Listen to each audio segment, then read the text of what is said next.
para falar sobre aspectos da tradição de Egungun, o Alabá Babá Mariô e Leabolá, Balbino Daniel de Paula, de Taparica, da Bahia.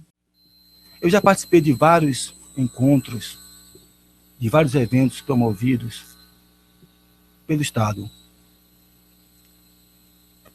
E nesses primeiros encontros, verificava-se que nós não tínhamos nada. Esta relação nossa, né, do povo de santo, como costumamos dizer na Bahia, povo de santo, com o Estado de Direito, era muito complicada. Lá tinham pessoas que tinham uma visão, né, de eurocêntrica, né, e que não permitia essa aproximação. Então, de lá para cá, avançamos bastante. E nós não nos quedamos por conta dessas dificuldades. Os avanços também foram muitos. E o principal avanço foi que, a partir da determinado momento, começou-se, né, a assumir na gestão pública pessoas ligadas à religião, pessoas compromissadas com o povo dessa religião, pessoas compromissadas com o destino da cultura brasileira. Porque quem faz cultura nesse país são os povos descendentes de matrizes africanas. Esta é a verdadeira cultura. A cultura europeia, ela fica lá pelo sul e é fechadinha. Nós não. Nós divulgamos e expandimos essa cultura que entendemos que ela não nos pertence. Pertence sim ao povo brasileiro. E, diante disso, cada um de nós, e quando eu falava anteriormente, da oportunidade e do compromisso e da boa vontade que temos que ter, é nesse sentido. A forma que eu entendo que se possa minimizar esses efeitos de sermos esquecidos e ignorados é a gente manter a frente unida na resistência, porque assim fizeram os nossos antepassados, resistir bravamente e persistir. Ainda haveremos de alcançar muitos mais resultados. Não digo benefícios, mas resultados. Mas devemos manter a postura de vigilância. Tem uma expressão que a gente usa no candomblé chamada bojutô, ou então bojutonã, que quer dizer vigiar. Bojutô, vigiar. Bojutonã, vigiar o caminho. Papel fundamental que exerce Exu. Papel fundamental que faz o orixá o um desbrava, abre os caminhos. E Exu, aquele que dá um movimento, que faz a comunicação, fica responsável pela guarda desse caminho e pela comunicação. Então, nós temos que fazer a nossa parte. Nós temos que reclamar. Nós temos que gritar. E muitas vezes de forma veemente, para que nosso grito seja escutado. E aí posso dizer para você que se serve de uma coisa, serve aqui a minha palavra de alento. Grite, não tenha medo, porque nós do Axé não temos medo. Nem da morte, porque ela não existe. Quanto mais de seres humanos que necessitam ser orientados para melhor se conduzirem. Muitas vezes, isso que acontece é a falta de uma boa condução, a falta de amor ao seu próximo, a falta de visão daquilo que é valoroso para nós. Oiá que lhe abençoe, e abençoe todos nós. Eu sou filho de Oiá, sou filho de Oiá com Ogum. E aqui está, não arredo disso não. Principalmente quando nós estamos enfrentando os desafios. Aqui é um desafio. Respondendo à segunda pergunta, dizem que a ilha de Itaparica é um dos territórios de mais ou maior energia cósmica existente aqui no globo terrestre.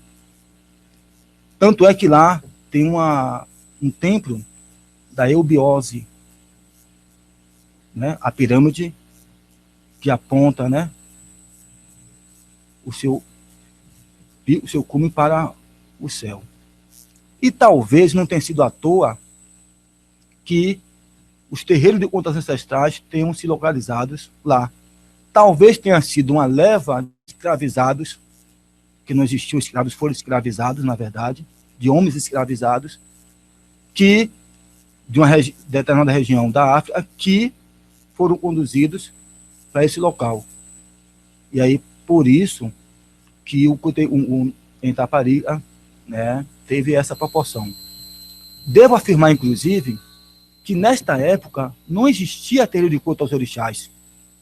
Costumamos dizer que a ilha de Itaparica é terra de Egungun.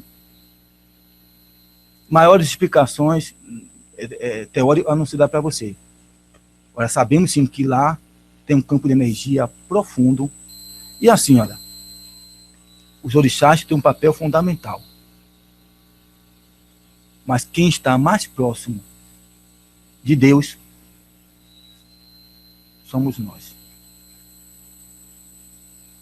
Deus fez o homem à sua imagem e semelhança. E deu aos orixás a missão de nos orientar e nos conduzir dentro desse princípio. E talvez, por isso, Itaparica tenha essa proporção. A Itaparica tem um papel importante, inclusive no contexto histórico. Eu esqueci de falar aqui que nas batalhas de 1823, para a consolidação da independência do Brasil, Itaparica fez parte das batalhas do Recôncavo. Os terreiros Egungun, eles tiveram um papel importantíssimo. Porque os praianos, como eram chamados, os nativos, né? Os nativos, depois de uma batalha, de cansaço, de derrotas, né? De derrotas preliminares, não da guerra, mas eles para lá acudiam e eram orientados, eles tinham sua autoestima levantada, eram protegidos, energizados para que eles tivessem força suficiente para voltar acreditando na vitória. Mas o 7 de janeiro em Itaparica, né, são datas importantíssimas e nós do culto Egungun estamos lá também. A associação dos terreiros, ela tem um papel importante que através dela pode-se regular o funcionamento do culto como um todo. A sobrevivência de cada casa, ela está adstrita a cada casa, mesmo com todas as dificuldades. Mas a regulação dos ritos da liturgia do culto, aí cabe a associação, que é a reunião, claro, de todos os terreiros. Não se faz uma iniciação de um sacerdote sem que os demais terreiros, ou o conjunto dos terreiros, aprovem essa iniciação. Isso se faz necessário. Qual é a preocupação diante disso? Nós estamos lidando com um culto, uma cultura, que se relaciona com a comunidade. E para isso, nós precisamos ter pessoas responsáveis que sabem como conduzir o destino do culto. Aí há toda uma fase preparatória de ensinamento, de doutrina, e doutrina rígida, inclusive, porque tem um cântico que nos obriga a isso. No culto a Egungun, o primeiro cântico entoado, não reverencia os ancestrais, reverencia os sacerdotes do culto. O mais interessante é isso. O primeiro canto, aliás, desculpe, que é que Inhangã, Mariô, é que Inhangã, Mariô, Nia Bejigui, Mario Ekeinhangam Mario Oribabalawo. Traduzindo. Niabejigui. Nós somos e nós temos o espelho. Já observem que, para ser espelho, tem uma conduta dentro da humanidade que possa efetivamente espelhar, né, a comunidade, espelhar aqueles que no futuro vão tomar conta disso. Oribabalawo. A nossa cabeça, ela é correspondente à do pai do mistério. A O quer dizer mistério. Não quer dizer segredo, quer dizer mistério. Babá, o pai do mistério. Que efetivamente todo rito se processa, ritos mais secretos, naturalmente, só nós, né, se processam no local e só nós, sacerdotes, temos esse acesso. Então, por aí você já consegue ver que, para ser espelho, precisa ter uma boa conduta, né? E aí, respondendo especificamente, a associação faz esse disciplinamento e envolve todas as casas que estão abertas. Se nós temos que decidir se vai abrir uma nova casa, quem decide somos nós. Reúne as condições para a abertura dessa nova casa. O sacerdote que vai abrir essa casa, ele tem o tempo de iniciação adequado, ele reúne o conhecimento litúrgico para que ele possa exercer esse papel. Então, são regras, né, que a associação dispõe e que tem que ser atendido por todos. Para falar sobre o culto, temos que ter autorização. Você não pode simplesmente estar em São Paulo e chegar lá uma reportagem e precisa falar sobre o culto. Não, a associação tem que saber disso. Quem é que vai falar sobre nós? E falar o quê? Para quê? Por quê? Então, existe essa definição clara, né? Existe esse respeito à hierarquia do culto, porque só os mais velhos é que falam. Em nome de todos. O primeiro momento de aparição do ancestral é aquele ritual que eu falei do Aku, que é feito lá no meio do mato, né? É um ritual rápido, que acontece em um horário específico, que é o horário da transição, da abertura de um portal que liga um mundo ao outro, e não pode ser diferente, para que aquele ser, aquele um possa vir, receber aquilo que tem que receber e voltar. Esse é o primeiro momento. E aí, quando eu digo é fechado, porque as pessoas do EBE é que podem assistir. Ainda que não seja proibido que alguém convidado possa também assistir. Mas não é simplesmente chegar lá, eu vim, não tem nenhuma relação conosco, eu quero assistir. Quem é você? O que te traz aqui? Qual a sua intenção de assistir um ritual dessa natureza? Você acredita? Você é dos nossos? Seu propósito é bom? Pronto. Se é, venha participar conosco desse momento, que é importante. E aí vem o segundo momento, que é a aparição nas festas. Ok? Pronto.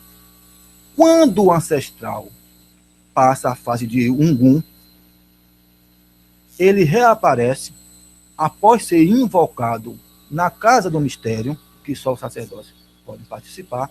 Lá eles são invocados, né? Se apresentam com vestes belíssimas,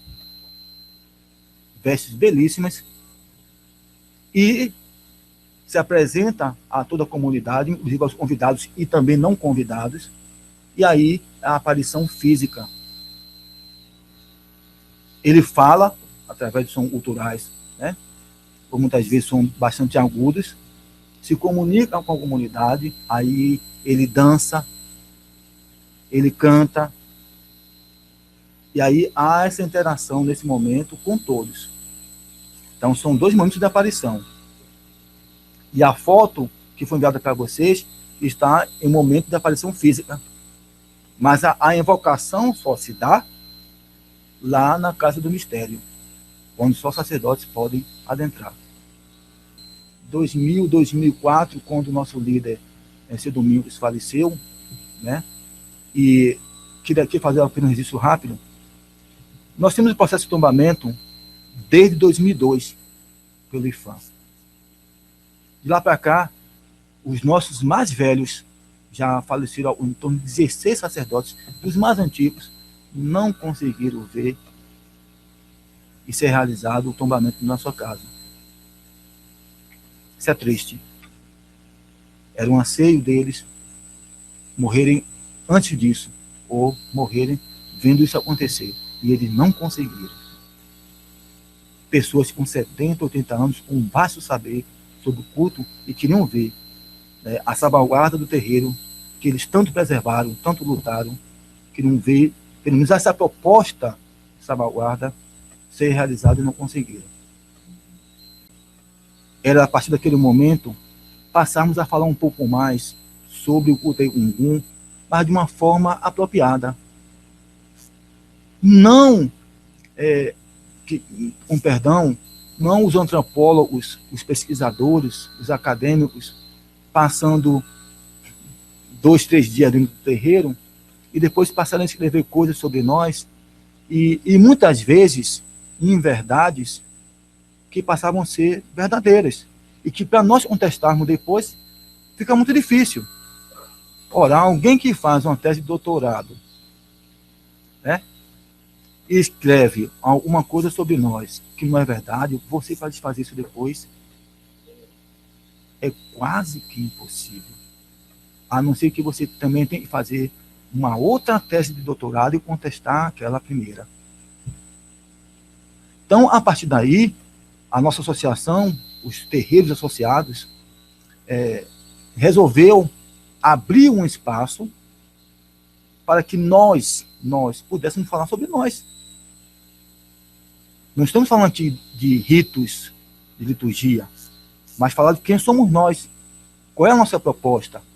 Aonde nós queremos chegar?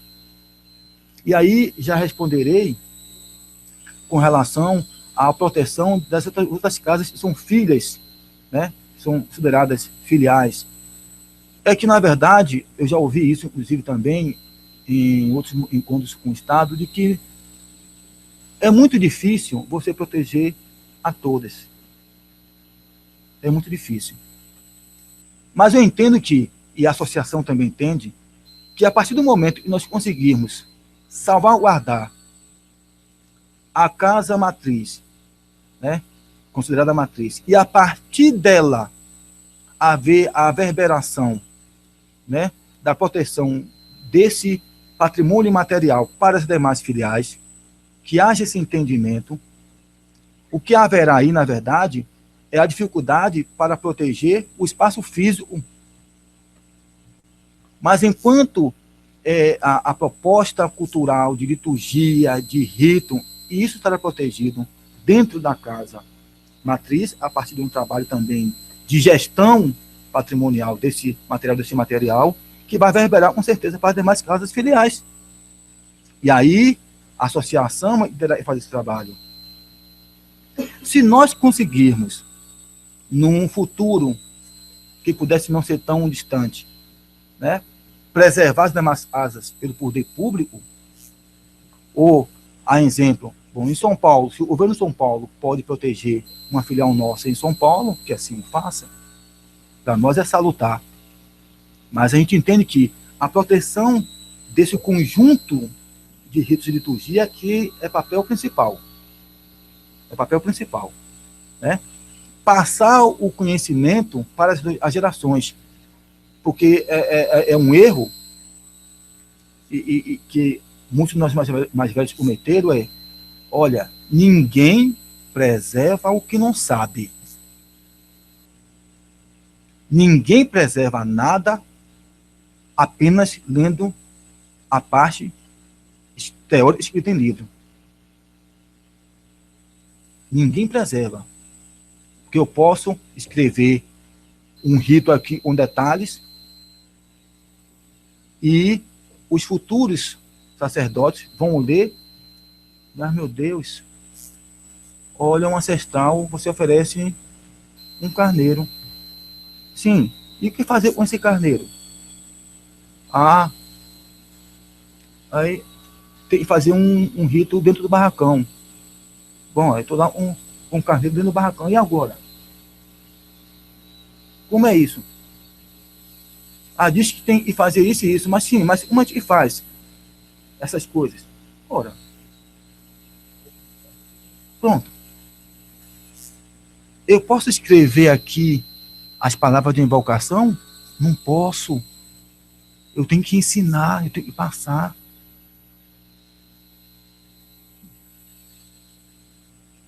Isso faz parte do mistério. Eu tive que ser iniciado para aprender isso. E depois de iniciado, nós levei ainda um bom tempo para que me fosse repassado este segredo, este ensinamento, porque é uma coisa de muita responsabilidade. Ah, eu trago o ancestral, invoco o ancestral, e depois que ele ir embora, como é que eu faço?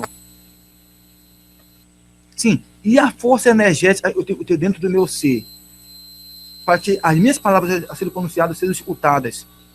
E ao dizer, vá embora, ele obedeça. Não está lá escrito. Eu tenho que, com a prática do cotidiano, ganhar a confiança dos meus mais velhos e os ancestrais reconhecerem essa minha condição. Senão eles não vão me obedecer. E por mais que eu pronuncie palavras mágicas, elas não serão, não terão nenhum efeito. Pronto. E isso a gente precisa passar, proteger, precisa proteger, né?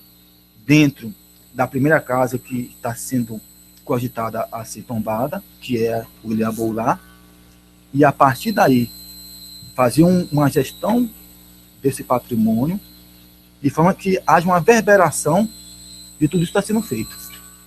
Na África, são dois cultos diferentes. Algumas regiões da África, não é todo o território africano que faz isso. Em alguns momentos, o culto lá é de forma folclórica. Em que sentido? E o Gungun vai à feira e faz compras. Por que a gente fala assim, culto, né? É porque, assim, ainda a intenção, o simbolismo naquele momento é de fazer com que as pessoas percebam a existência e a relação que há entre, certo, Gungun e as pessoas. Ou seja, que esse vínculo não desaparece. E aí, as vestes são vestes, digamos, apropriadas para esse momento, né? Você vê aparecer as pernas de alguém. Agora, quem será? Quem é que está ali? É o que nós chamamos Egum Quequerê, que na verdade é uma parte folclórica de Gungun. Em uma outra região, você vê efetivamente o culto tal qual é em Itaparica. Só que assim, nós reunimos no mesmo lugar vários ancestrais. Nós temos ancestrais de origem africana e temos ancestrais de origem brasileira. Na África, um determinado local cultua o ancestral daquela família. Para que se possa haver vários ancestrais diferentes, é quando acontece um encontro regionalizado, tá certo? De vários ancestros de várias famílias. É como se fosse um congresso, um encontro. Aí, entendeu? Mas em termos de liturgia, não é diferente, não. O mistério é o mesmo. Algumas coisas apenas diferem em termos de forma, formato, mas é a mesma coisa. Agora, o que nós entendemos aqui é que a religiosidade aqui onde nós cultuamos, ela é mais presente, ela é mais forte, menos folclórica. Essa é a diferença básica.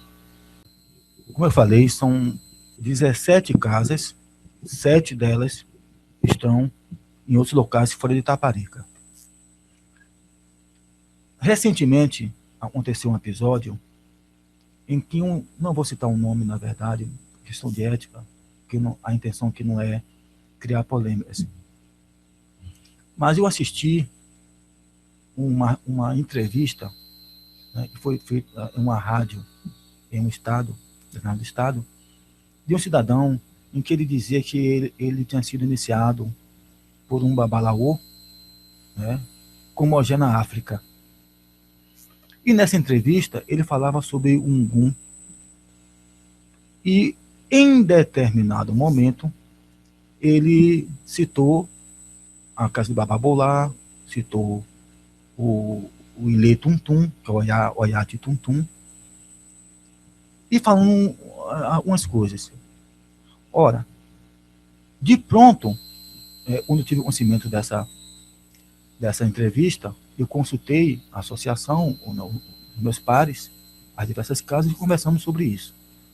E aí postamos, entendeu, na rede social, uma resposta sobre isso. O que aí nós entendemos? Não dá para aceitarmos que as pessoas, né, dizem que vão para a África, são iniciados Ogé e voltam para o Brasil dizendo que são sacerdotes do culto aí Ungum, e querem falar sobre isso com legitimidade. Será verdade que eles foram mesmo iniciados? Quem prova isso? Sim, quem é esse babalaô que deu esse título de Ogé para essa pessoa? Tem legitimidade? Efetivamente ele é Ogé?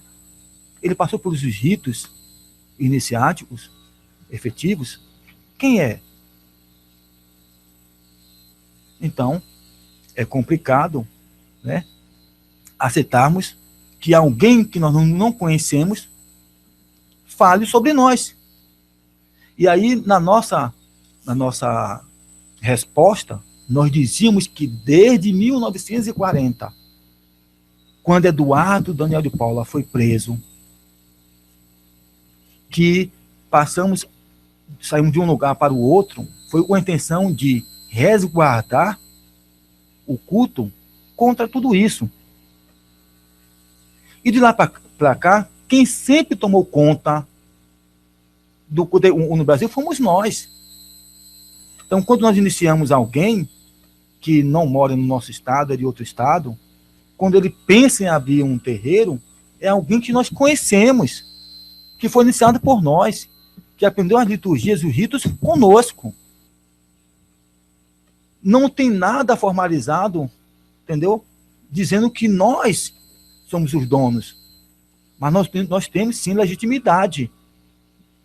Porque nós temos todo um texto histórico que prova que nós temos essa legitimidade. Então, ainda que exista por aí casas e, posso afirmar, inclusive, imitações de charlatões,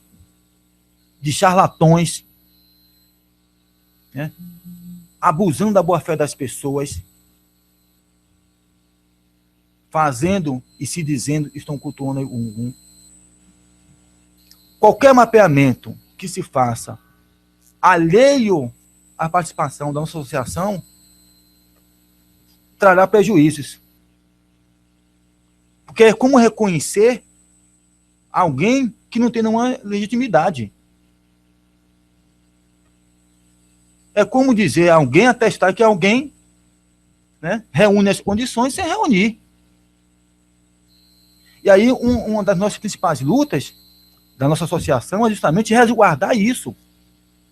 Porque senão, se a gente não consegue tomar, por exemplo, o Leabolá, considerado como a matriz do culto Ungum, e a partir do Leabolá verberar, né, todos os procedimentos para as demais filiais, de uma forma mais convicta, mais ativa, mais legítima, mais funcional, Aí qualquer um vai se achar no direito. De repente, tem alguém lá, em qualquer estado brasileiro, no interiorzinho lá, e vai dizer que tem 150 anos de existência do UTI Gungun no Brasil, e ninguém conhece isso.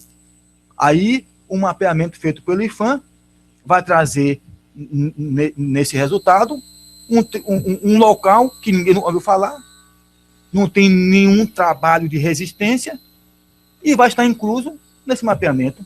Como é isso? Olha aí o que nós estamos dizendo de salvaguarda, de preservação.